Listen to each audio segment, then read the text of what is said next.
Bonjour, je m'appelle Léo. J'ai 25 ans et je suis vétérinaire rural, ce qui veut dire que mon cabinet tient dans ce camion qui sent le désinfectant et la route mouillée.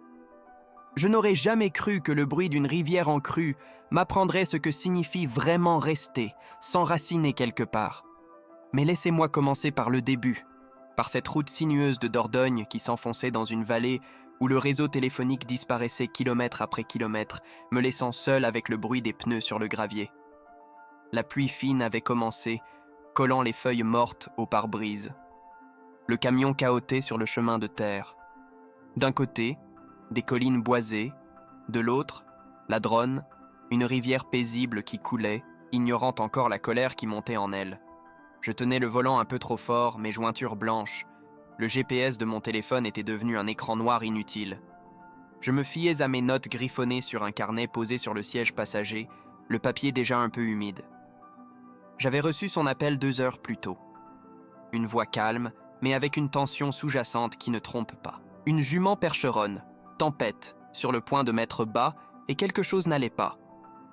La plupart de mes nuits se passaient comme ça, à répondre à des urgences, dormant dans mon camion entre deux fermes. Je garais mon existence nomade au chevet d'animaux qui, eux, avaient une terre. Le nom qu'elle m'avait donné, ferme du saule pleurant, résonnait étrangement. Quand je suis arrivé, j'ai compris pourquoi. Un saule pleureur immense, presque aussi vieux que la maison en pierre, dominait la cour. Ses branches effleuraient le toit d'ardoise sombre. J'ai coupé le moteur. Le silence qui a suivi a été immédiatement rempli par le bruit de la pluie sur la carrosserie et le meuglement lointain d'une vache. J'ai enfilé ma veste imperméable, le plastique froid crissant sous mes doigts, et j'ai attrapé ma mallette lourde en descendant du véhicule. Elle attendait sur le perron à l'abri du haut-vent. Hélène. Grande, la silhouette sèche et solide dans une chemise de flanelle usée et un jean délavé. Ses cheveux châtains étaient tirés en un chignon strict qui dégageait un visage où la fatigue avait creusé des lignes fines autour de ses yeux d'un bleu acier. Elle n'a pas souri. Elle a juste hoché la tête en direction de la grange, ses mains restant enfoncées dans les poches de son pantalon, son corps immobile. L'air à l'intérieur de l'écurie était chaud, chargé de l'odeur de foin, de paille fraîche et de la présence massive des animaux. Une unique ampoule nue suspendue à une poutre en chêne jetait une lumière jaune et faible, créant des ombres qui dansaient sur les murs de pierre. La jument était là, dans un grand box. Son souffle était lourd, un son grave et rauque qui remplissait l'espace. J'ai posé ma mallette sur une botte de paille propre, le cuir usé s'affaissant doucement. Hélène était déjà près de sa jument, une main posée à plat sur l'encolure puissante de l'animal. Elle lui murmurait des choses que je n'entendais pas, des mots bas et apaisants. La jument, malgré son agitation, semblait se calmer un peu sous sa caresse. Je me suis approché lentement, en faisant glisser mes bottes dans la paille pour annoncer ma présence. J'ai observé ses mains, fortes, les jointures marquées par le travail, mais qui bougeaient avec une douceur infinie sur le pelage de la bête. J'ai commencé l'examen, posant mes questions d'une voix neutre. Depuis quand elle refuse de manger ? Elle a répondu sans me regarder, les yeux fixés sur la jument. 4 heures. Elle gratte le sol sans arrêt. Je me suis agenouillé, sortant mon stéthoscope. Le métal était froid contre la peau chaude de l'animal. J'ai fermé les yeux pour me concentrer sur le double battement de cœur, celui de la mère et celui du poulain, tandis qu'Hélène tenait la tête de la jument, immobile. Mon regard a été attiré par un licol en cuir accroché à un clou, juste à l'entrée du box. Il était vieux, le cuir patiné par des années d'usage, mais il était impeccablement entretenu, huilé et souple. Il semblait presque être un objet de décoration. Hélène a suivi mon regard. Sa voix est sortie, plate. C'était celui de mon mari. C'est le seul que Tempête accepte. Elle s'est immédiatement détournée, reportant son attention sur la jument, coupant court à toute autre question. Le diagnostic n'était pas bon. Le poulain était mal engagé. Je me suis relevé, enlevant mes gants. Ça va être une mise bas difficile. Il faut la surveiller de très près. Dehors, la pluie avait redoublé d'intensité, martelant le toit de la grange avec une violence nouvelle. Hélène n'a pas scié. Elle a juste hoché la tête, le menton levé. Elle a retiré une brindille de la crinière de Tempête, un geste précis. « La ferme n'attend pas », a-t-elle dit, comme pour elle-même. Je savais que je devais rester. La route serait dangereuse maintenant, et la jument ne pouvait pas être laissée seule. « Je vais passer la nuit ici », j'ai dit, en regardant l'animal, pas elle. « Pour être là si le travail commence. » Un long silence a suivi, seulement brisé par le sifflement du vent contre les planches de la grange. Finalement, elle a tourné la tête vers moi, ses yeux bleus me jaugeant. « Il y a une chambre d'amis. Je vais vous montrer. » J'ai simplement hoché la tête. « Merci. » Je suis retourné au camion chercher quelques affaires, la pluie me trempant le dos en quelques secondes à peine. Quand je suis revenu, elle m'attendait sur le seuil de la maison. C'est comme ça que moi, Léo, je me suis retrouvé coincé à la ferme du Saule pleurant, sous le regard d'Hélène, sa propriétaire silencieuse, alors que dehors, la rivière commençait à gronder, annonçant une nuit bien plus longue que prévu. La chambre d'amis sentait le bois de cèdre et le linge propre. J'ai dormi par intermittence, le bruit de la rivière en crue s'infiltrant dans mes rêves. Au matin, un silence étrange m'a réveillé. J'ai regardé par la fenêtre. La pluie avait cessé, mais l'eau de la Dronne avait tout envahi. Elle léchait le bas du champ, transformant la vallée en un lac brun et menaçant. Le pont, mon unique voie de sortie, avait tout simplement disparu sous les flots. Je suis descendu dans la cuisine. Hélène était déjà là, une tasse de café fumant entre ses mains. Elle regardait le même paysage que moi, son visage impassible.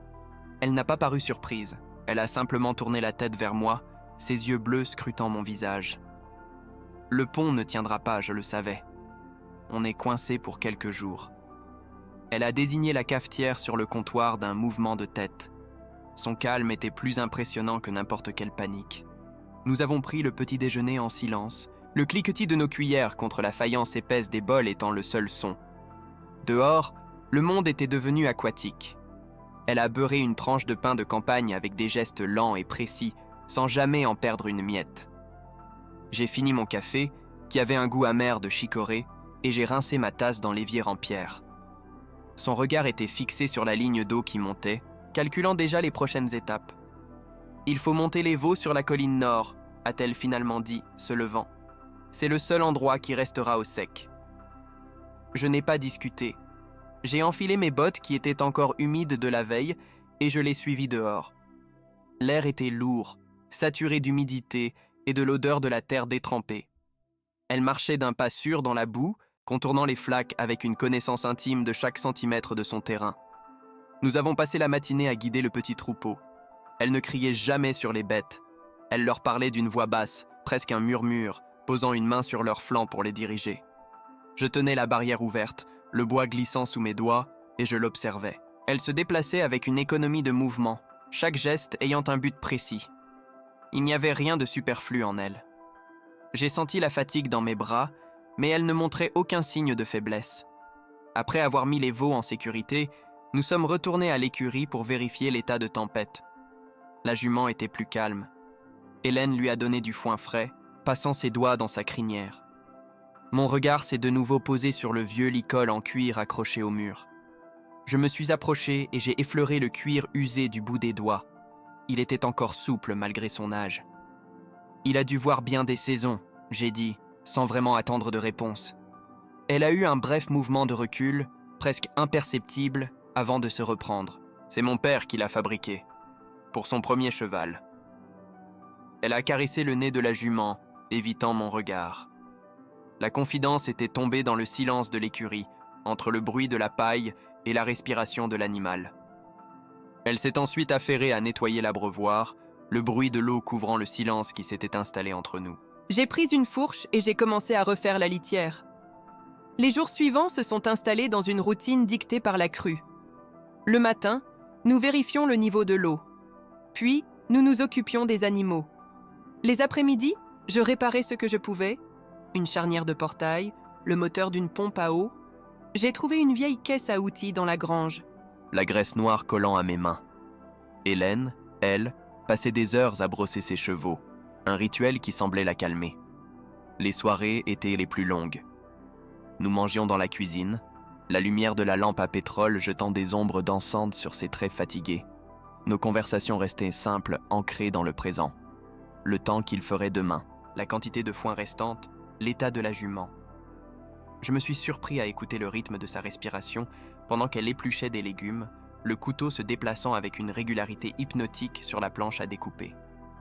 Un soir, alors que je resserrais une vis sur une chaise de cuisine qui grinçait, la clé a glissé et je me suis cogné la main contre le bois. Un juron m'a échappé. Hélène, qui lisait un almanach agricole à la table, a levé les yeux. Elle n'a rien dit, mais un minuscule sourire a étiré le coin de ses lèvres pendant une seconde à peine. J'ai senti mon cou devenir chaud et j'ai reporté mon attention sur la vis, la tournant avec une concentration soudainement exagérée. Le 5e jour, le soleil est enfin revenu. Une lumière pâle et aqueuse a filtré à travers les nuages. Nous sommes sortis sur le perron pour regarder. L'eau avait commencé à se retirer, laissant derrière elle une ligne de débris et de boue sur les champs. Hélène a poussé un long soupir, le premier signe de soulagement que je lui avais vu manifester. Elle a passé une main dans ses cheveux, défaisant une mèche de son chignon strict, sans même s'en rendre compte. Si cette histoire résonne en vous, si vous connaissez ce genre de silence qui en dit long, alors restez avec moi. Abonnez-vous, laissez un pouce en l'air. Il y a encore beaucoup à raconter.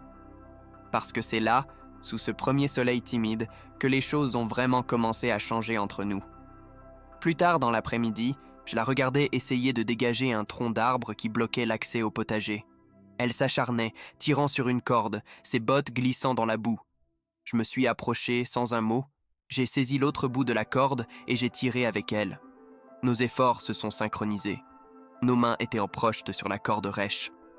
Au bout de quelques minutes, le tronc a bougé, puis a roulé sur le côté, libérant le passage. Nous sommes restés là un instant, essoufflés, regardant le tronc déplacé. Elle s'est essuyé le front avec le dos de sa main boueuse, laissant une trace brune sur sa peau.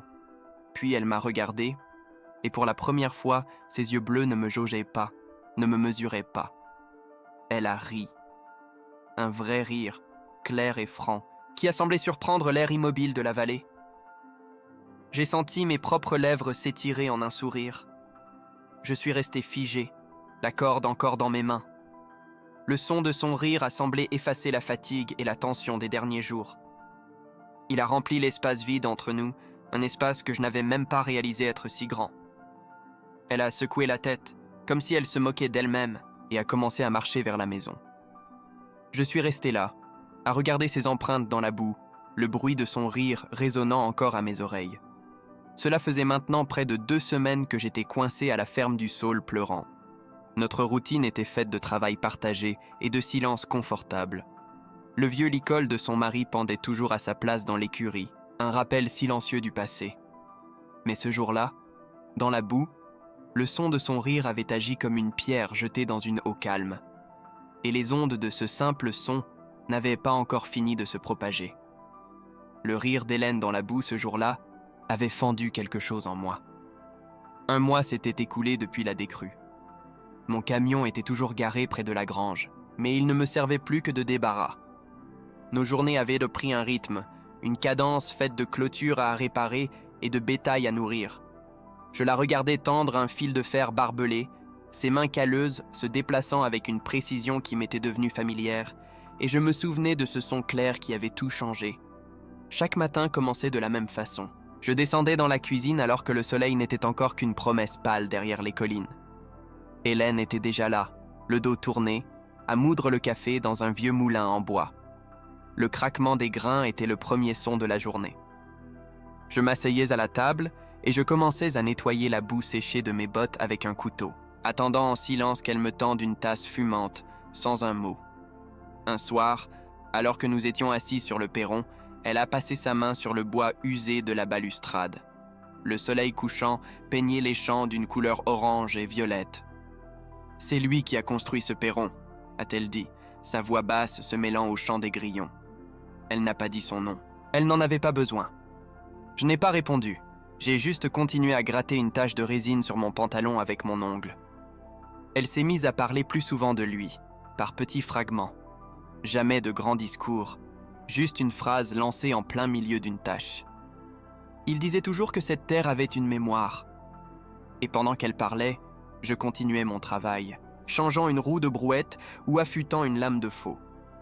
mes mains occupées, était ma façon de lui dire que j'écoutais, que sa peine avait le droit d'exister dans cet espace sans le remplir entièrement. Parfois, dans l'écurie, je la voyais s'arrêter devant le vieux licol en cuir. Sa main l'effleurait, un geste presque inconscient, avant qu'elle ne secoue la tête et ne reprenne sa fourche. Je faisais semblant de ne pas voir, me concentrant sur le pansage d'un cheval, le bruit de la brosse sur le poil couvrant le silence qui suivait son geste. Le licol était là, suspendu entre son passé et ce présent que nous partagions sans savoir comment le nommer.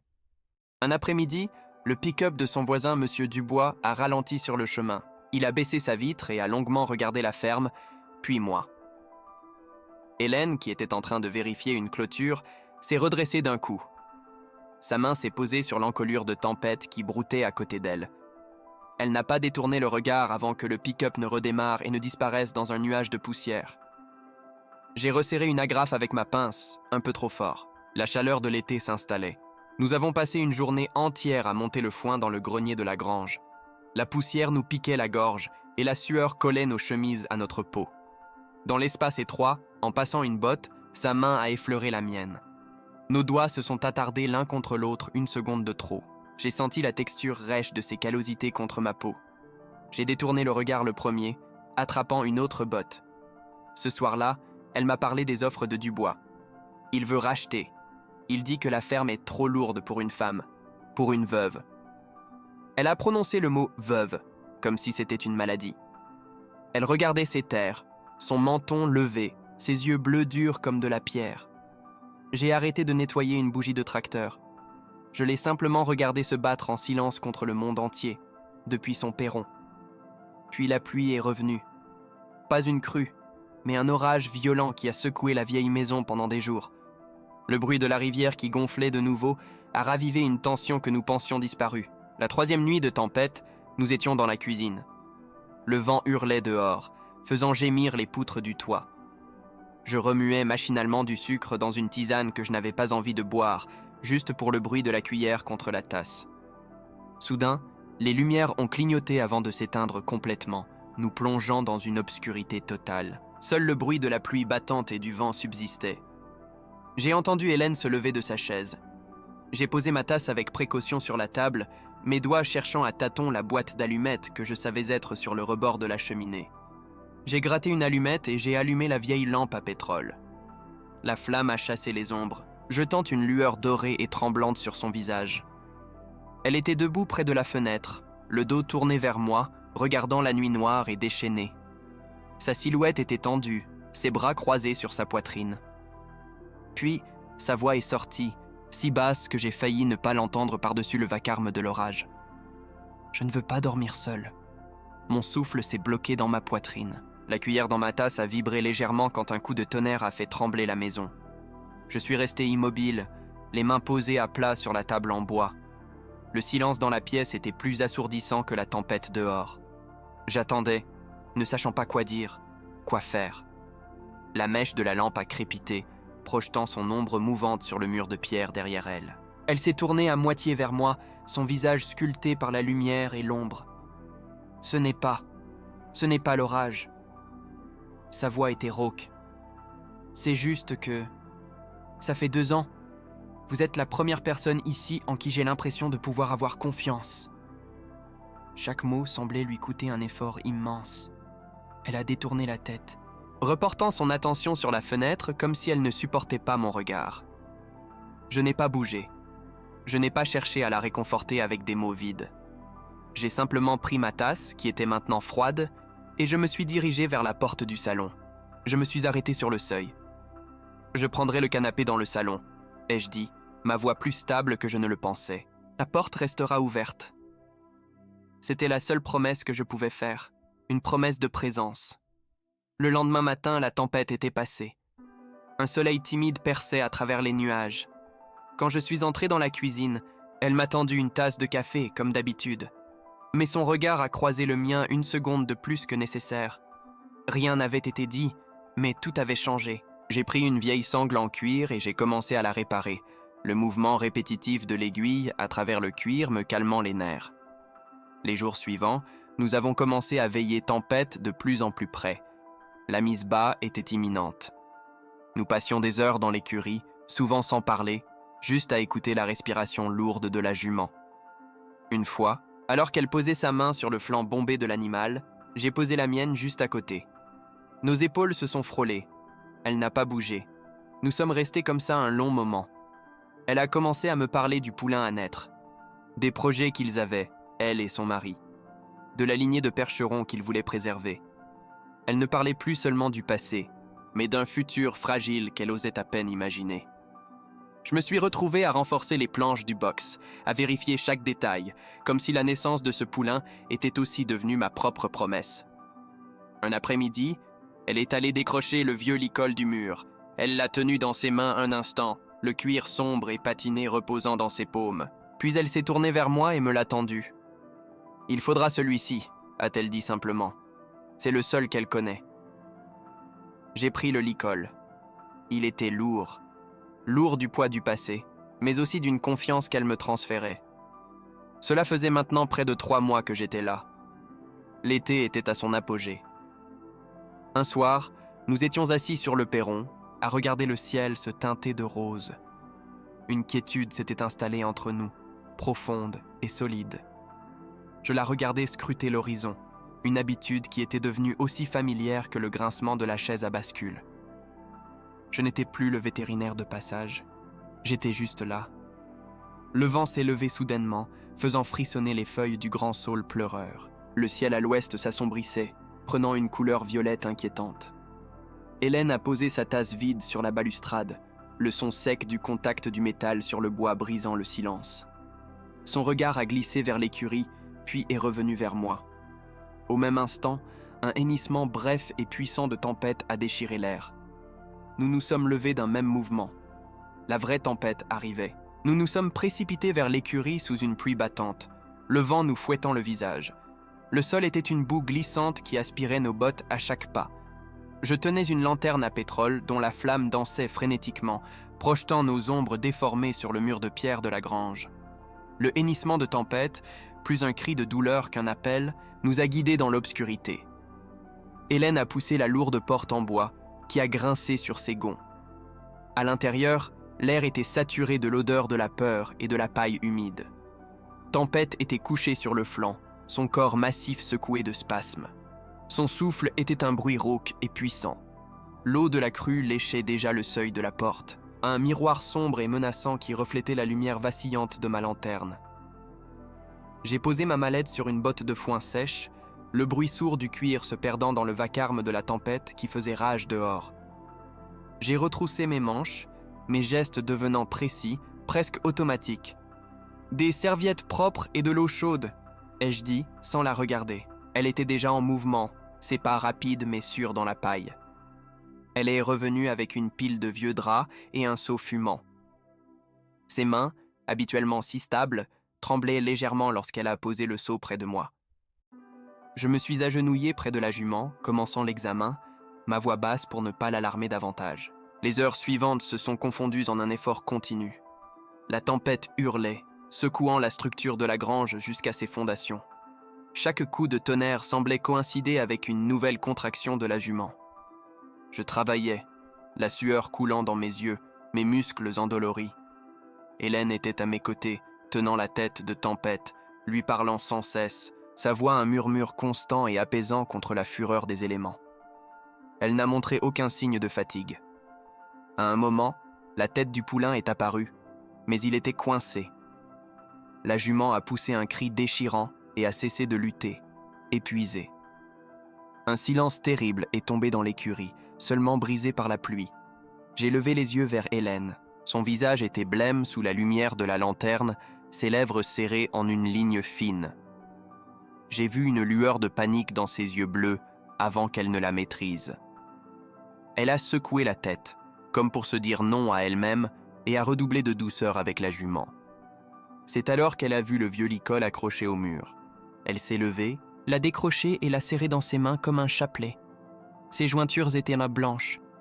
Je me suis approché, j'ai posé ma main sur les siennes et j'ai pris doucement le licol. Nos doigts se sont effleurés. Le cuir était chaud de sa poigne. Je l'ai utilisé avec précaution pour obtenir une meilleure prise, transformant ce souvenir en un levier pour l'avenir. Elle a hoché la tête, une confiance muette passant entre nous. Nous avons tiré ensemble, nos souffles synchronisés avec l'ultime effort de la jument. Mes bras brûlaient, mes mains glissaient sur le cuir. Hélène poussait avec moi, tout son corps tendu, un grognement d'effort s'échappant de ses lèvres. Dehors, la pluie commençait à faiblir, comme si la tempête retenait elle aussi son souffle. Puis, avec un bruit liquide, le poulain a glissé sur la paille fraîche. Il était là, minuscule, tremblant et miraculeusement vivant. J'ai immédiatement dégagé ses naseaux. Il a pris une première inspiration tremblante, un petit bruit fragile qui a semblé plus fort que le tonnerre. Hélène a sorti un couteau de sa poche, l'a essuyé sur sa chemise et a coupé le cordon avec un geste sûr. La jument a redressé la tête, un son bas et doux vibrant dans sa gorge, et a commencé à lécher son petit. Le silence qui a suivi était profond, rempli seulement par ce nouveau son de vie. Le premier rayon de l'aube a percé à travers une fissure dans le mur de la grange, une fine lame de lumière dorée qui a coupé l'obscurité. Hélène regardait la scène, son visage immobile. Puis, une larme a roulé sur sa joue, puis une autre. Elle a glissé le long du mur du box, s'asseyant lourdement dans la paille. Elle a caché son visage dans ses mains et ses épaules ont commencé à être secouées par des sanglots silencieux. C'était la première fois que je la voyais pleurer. Je suis resté à distance, lui laissant cet instant. Je me suis tourné et j'ai commencé à nettoyer mes instruments, le cliquetis du métal dans le seau d'eau étant le seul bruit que je m'autorisais à faire. Je lui ai offert le respect de ne pas la regarder, de ne pas la consoler. Dehors, le bruit de la rivière était toujours là, mais il semblait moins en colère. Le soleil se levait sur une ferme qui avait survécu à une autre nuit et sur une femme qui commençait peut-être enfin à vivre. J'ai fini de rincer mes instruments dans le seau, le bruit du métal contre le métal résonnant doucement dans le silence de l'aube. Ses sanglots s'étaient calmés, remplacés par une respiration lente et profonde. Je me suis approché sans un mot et je lui ai tendu un vieux chiffon propre que j'ai trouvé sur une étagère. Ma main est restée suspendue dans l'air un instant avant qu'elle ne le prenne. Ses doigts effleurant les miens. Elle a porté le tissu à son visage, l'a pressé contre ses yeux sans me regarder.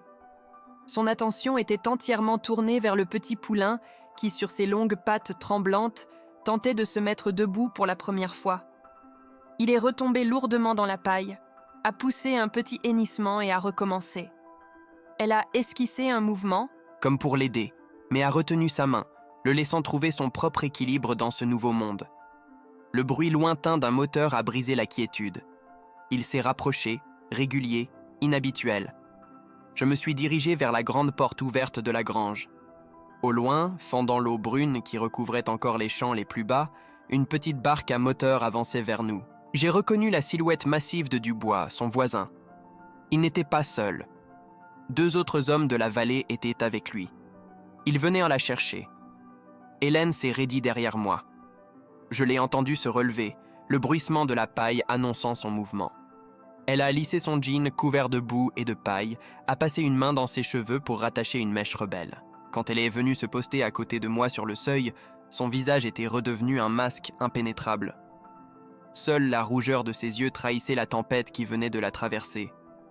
Dubois a coupé le moteur à quelques mètres de la grange, laissant la barque dériver jusqu'à la terre ferme. « Hélène !» Sa voix était forte, presque trop dans le silence du matin. « On a vu que l'eau baissait. On est venu te sortir de là. » Son regard est passé d'elle à moi, un sourcil levé, avant de revenir sur elle. « Tu dois être à bout. » Il a attrapé une corde pour amarrer son bateau à un poteau de clôture. Elle n'a pas répondu tout de suite. Ses yeux bleus balayaient ses terres, la ligne de débris laissée par la crue, les clôtures brisées, la boue qui recouvrait tout. Elle a pris une grande inspiration, l'air frais du matin remplissant ses poumons. J'ai vu ses mains se serrer en poing le long de son corps, puis se relâcher lentement, un doigt après l'autre. Elle pesait le poids de la fatigue contre celui de sa fierté.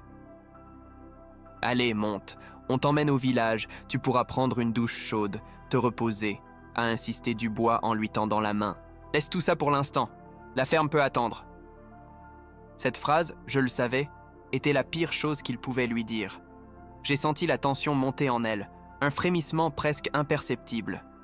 Je suis resté immobile, les mains dans les poches, la laissant seule face à ce choix. Son regard s'est tourné vers moi. Il ne me jaugeait plus. Il cherchait quelque chose. Une réponse que je n'avais pas. Je n'ai pas bougé, je n'ai pas hoché la tête. Je lui ai juste soutenu son regard, lui laissant l'entière liberté de sa décision. C'était son combat. C'était sa terre. Mes pieds étaient simplement posés dessus, attendant de savoir s'ils avaient le droit de s'y enfoncer un peu plus. Finalement, elle a détourné les yeux de moi pour les planter dans ceux de Dubois. Sa voix est sortie, claire et solide, portant sur l'eau calme. « Je ne vais nulle part. » Elle a mis ses mains sur ses hanches, ancrant ses bottes un peu plus fermement dans la boue du seuil. Elle a jeté un regard par-dessus son épaule vers moi. Et lui non plus. C'était une déclaration, pas une question. Une barrière érigée. Un silence lourd est tombé, seulement brisé par le clapotis de l'eau contre la coque de la barque. Dubois a laissé tomber sa main. Il a regardé Hélène, puis moi, puis la ferme derrière nous. Il a ouvert la bouche pour dire quelque chose, mais s'est ravisé. Il a simplement hoché la tête, un signe de respect ou de défaite. Je n'aurais su le dire. Il a détaché sa corde, a tiré sur le lanceur et s'est éloigné sans un autre mot. Nous l'avons regardé partir, jusqu'à ce que sa barque ne soit plus qu'un point à l'horizon. Une fois le bruit du moteur disparu, elle s'est tournée vers moi, mais son regard a balayé le sol. « Tu n'as pas signé pour ça, Léo. » Sa voix était basse. Elle a commencé à gratter une tache de boue séchée sur sa manche. « C'est ma lutte, pas la tienne. Tu es jeune. Tu ne devrais pas rester piégé ici, avec tout ça. » J'ai fait un pas vers elle, réduisant la distance qui nous séparait. Mon regard a dépassé son épaule, vers l'intérieur de la grange où le poulain tétait maladroitement sa mère. Il s'est ensuite posé sur le vieux licol en cuir, suspendu à son clou. « Peut-être que je ne suis pas piégé, » ai-je dit doucement. J'ai ramassé une brindille par terre et l'ai fait tourner entre mes doigts. Peut-être que c'est la première fois que je sais exactement où je dois être. Elle a baissé les yeux sur ses bottes couvertes de boue, comme si elle y cherchait une réponse. Quand elle a relevé la tête, un minuscule sourire, épuisé mais sincère, étirait le coin de ses lèvres. Elle n'a rien dit. Elle a juste fait un pas en avant et, d'un geste simple et concret, a tendu la main pour redresser le col de ma chemise qui était de travers. Ses doigts calleux ont à peine effleuré ma peau.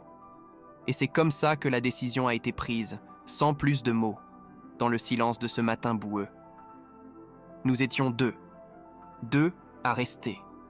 Deux à faire face à tout ce qui nous attendait.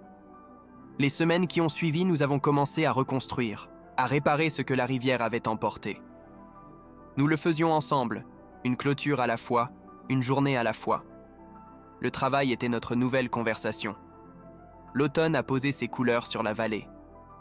6 mois ont passé depuis que la Dronne est retournée dans son lit. Chaque matin, je me lève avant le soleil et descends dans la cuisine. L'odeur du café moulu me précède toujours. Hélène est là, le dos tourné, en train de faire chauffer de l'eau sur la cuisinière à bois. Je ne dis rien, je prends juste le couteau à pain et je commence à couper des tranches épaisses dans la miche posée sur la planche, un rythme que mes mains connaissent par cœur. Nous avons passé l'été à reconstruire, pas dans l'urgence paniquée de la crue, mais avec la patience lente de la terre. Aujourd'hui, on répare la clôture du champ nord. Elle tient le poteau pendant que j'enfonce les crampillons avec le marteau. Nos gestes sont synchronisés, sans un mot échangé. Je lui tends la pince, elle la prend sans quitter des yeux le fil de fer. Le poulain, qu'on a appelé Orage, galope dans le pré, ses longues pattes encore un peu maladroites, s'arrêtant pour nous regarder travailler. Les soirs se sont rafraîchis.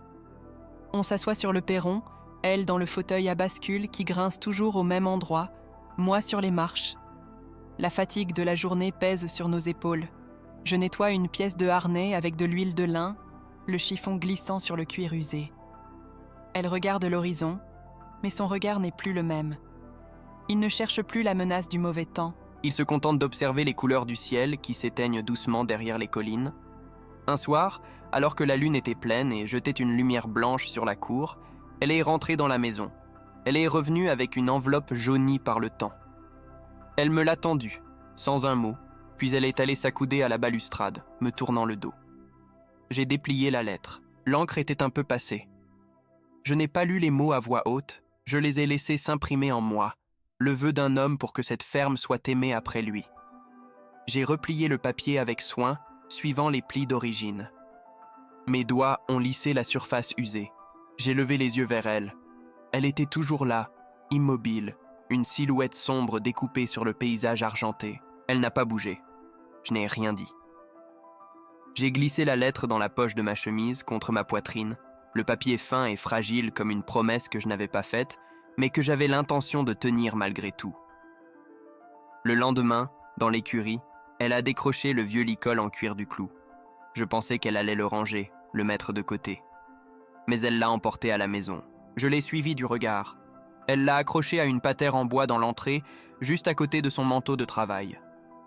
Le licol n'était plus un souvenir gardé à distance, il faisait partie des murs de notre quotidien. Je suis resté sur le seuil, la main posée sur le montant de la porte. Parfois, mon regard se pose sur mon vieux camion, garé sous le hangar. La peinture est un peu passée, les pneus sont couverts de poussière sèche. Je me souviens du garçon qui était au volant, celui qui fuyait tout ce qui ressemblait à des racines. Je regarde mes mains. Elles ne sont plus les mêmes. Elles ont les mêmes callosités que les siennes. Je ramasse une pierre sur le chemin, sa surface est rêche et froide. Je ne suis plus de passage. Je suis rentré. Ce soir, nous sommes accoudés à la même clôture que nous avons réparée. Le soleil d'octobre descend sur les champs. Orage broute paisiblement à côté de sa mère. Hélène se penche un peu plus contre le bois et son épaule vient toucher la mienne. Elle ne s'écarte pas. Je reste immobile, sentant la chaleur de sa présence à travers le tissu de nos vestes. Nous regardons la nuit tomber, un autre hiver à préparer et toutes les saisons qui suivront.